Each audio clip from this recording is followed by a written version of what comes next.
Hindi ko alam kung, kaya nyo or gusto nyong gawin ito mga idol ano. Ito ay aking i-she-share lamang sa inyo at kung gusto mong malaman kung ano nga ba ito, please, watch ang ating video hanggang sa ito ay matapos. Ayan. By the way, I am, Baby Hunter 16 at sa mga bago pa lamang po sa ating channel, please don't forget to subscribe and click our tiny notification bell para ma-update po tayo pag meron po tayong mga new upload videos. Disclaimer din mga pare ko, yung video ito ay para lamang po sa may bukas ang kaisipan at may malawak na pangunawa kung ikaw ay wala nito, mare na lamang pang mag-skip at mamili ng mga videos na nararapat po para sa inyo. Yan, isang malakasang shout out, Romel Palasario. Mega love shout out sa iyo, idol. Mega love shout out, Romel Palasario. Okay? So, proceed na tayo sa ating i-share. Ayan, sana ay makatulong ito sa inyo ng mga idol. Ito ay hindi ko sinasabing gawin nyo, no? So, hindi ko sinasabing ipagawa nyo.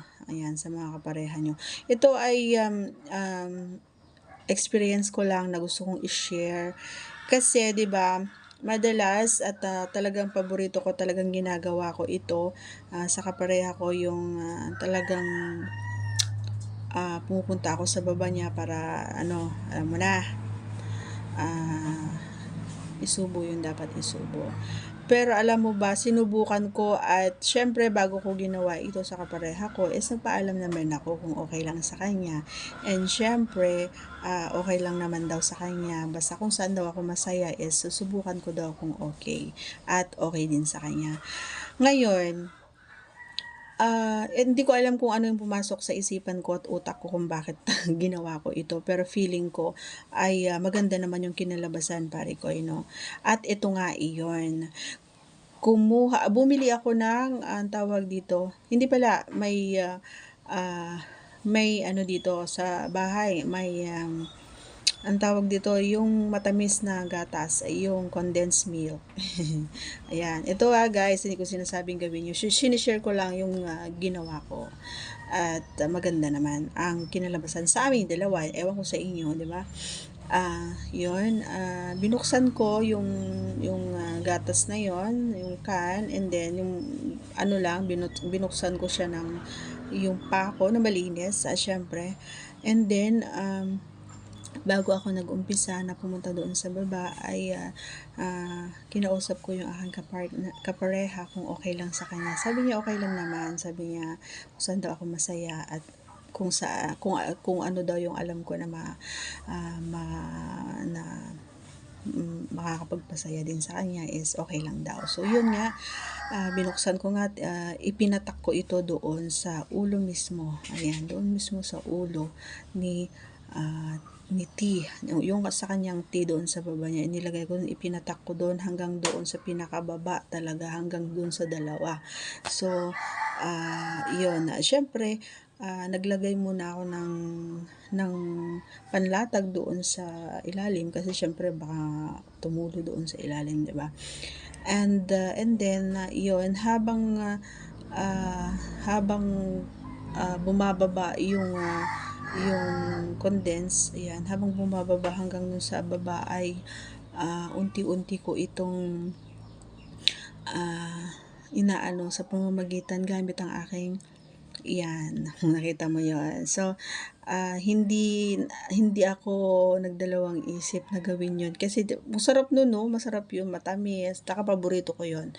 Mas gusto ko ngayon na nilalagay sa kape o kasi sa coffee mate, gano'n. Mas gusto kong nilalagay yon. Pag meron kaming gano'n, yun ang inilalagay ko.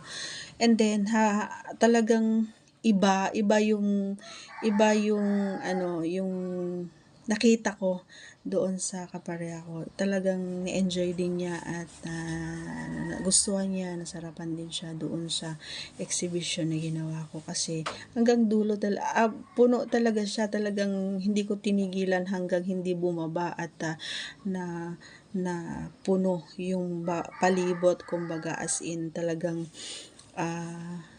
nung napuno na at yung mga hindi nalagyan is pinahiran ko pa And then sabi ko sa kanya is mag-uumpisa na ako. So sabi niya sige. At ang gusto ko din yun, habang ginagawa ko yun is pinapanood niya ako at naririnig ko yung pinakaasam-asam ko na yung pag NGOL niya ng sobrang, alam mo yun, ang lambing. First time kong marinig yung malambing na pag niya habang ginagawa ko yun sa kanya at nakatitig siya sa akin. Kasi ako kapag habang inaano ko doon sa baba niya yung condense na yun is nakatingin din ako sa kanya. Talaga alam mo yun, titigan kaming dalawa. Kaya sabi ko sa kanya, wag kayong pumikit mga idol kapag ginagawa yung mga bagay na yun. Magtitigan kayo kasi iba yung impact niya. Para alam mo pati yung TINGGIL ko talagang kakaiba yung kibot niya. Oo, nakakadagdag siya ng init at BOG. So, kaya nang sinabi ko nakakatulong sa pakikipag eye to eye contact niyo parehas. Doon pa lang kasi maiintindihan mo na nasasarapan siya or na ini-enjoy niyo yung ginagawa mo, di ba? So yun nga, habang ginagawa ko yun, habang sinisimot ko yung naandun sa kanyang tea ay palakas ng palakas naman yung kanyang so talagang yung pag-big O niya ay talaga naman na nagustuhan ko talaga kasi paborito ko yun at saka nakakadagdag ng L sa akin kapag naririnig ko na NGOL ang aking kapareha. Favorite part ko yun pag naririnig ko yun sa kanya. And then noong naandun na sa pinakatuktok or sa dulo sa ulo ay talagang alam mo yon, yung feeling ko talaga is lollipop siya, na yung sobrang matamis na lollipop.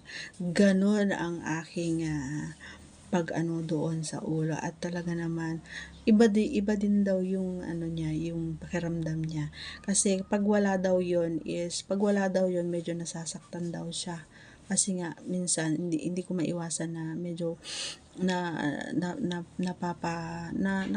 nasasagi ko minsan, nakakagat ko minsan ganyan. So sabi niya mas maganda raw pala pag may ganon, sabi niya, kasi talagang buong dila lang yung gumagawa or nagtatrabaho doon sa ulo, kahit hanggang sa ulo. Talagang bawat kaduluduluhan, kasulok-sulukan talaga yun, hinalughog ko talaga sa pamamagitan ng dila. So yun, gustong-gusto niya yun. And then syempre kung ano yung ginawa ko sa kanya, ginawa niya rin sa akin. So yun, pumunta siya doon at siya na ang naglagay doon sa aking pee. And then pinuno niya rin yon, lalong-lalo na doon sa may TINGGIL. Pinuno niya yon mga idol hanggang doon sa pinaka-pisngi, hanggang doon sa pinaka-taas buo. Ayan, at nagtagal din siya doon. Kung ano yung ginawa ko sa kanya, ginawa niya rin sa akin. So gaya ng sinabi ko, give and take. Laging give and take yan para lagi parehas kayong masaya, hindi yung isa lang yung masaya. Okay, ayan, hanggat maaari mas maganda no, payo ko lang, mas maganda na babae yung mauna na magtrabaho kaysa lalaki. Kasi once na kapag yung lalaki ang nagtatrabaho o sila yung nauna, hindi nila mapigilan yung sarili nila, ipapasok nila yan. Pero kapag babae ang naunang magtrabaho, ayan, so kaya pa nilang magtimpi or magtiis. Okay, so yun nga, hanggang sa yun natapos nga yung ganong ganap. And syempre in-enjoy namin, nagustuhan namin yung na yon. At nung ipinasok na, syempre, wala na. Saglit lang talaga yung pagka-YOTS, labas na talaga. At sabay pa kami. O, diba? Ganun siya. Kabongga. Kabongga talaga siya. So, yun. Na-share ko lang. Baka gusto nyo. Kung ayaw nyo, okay lang. Okay? So, that's all for today's video, mga pari ko at mga mari ko. Once again, please don't forget to subscribe and click our tiny notification bell para ma-update po kayo pag meron tayong mga new upload videos. Okay? And God bless everyone. See you again on our next vlog. Bye!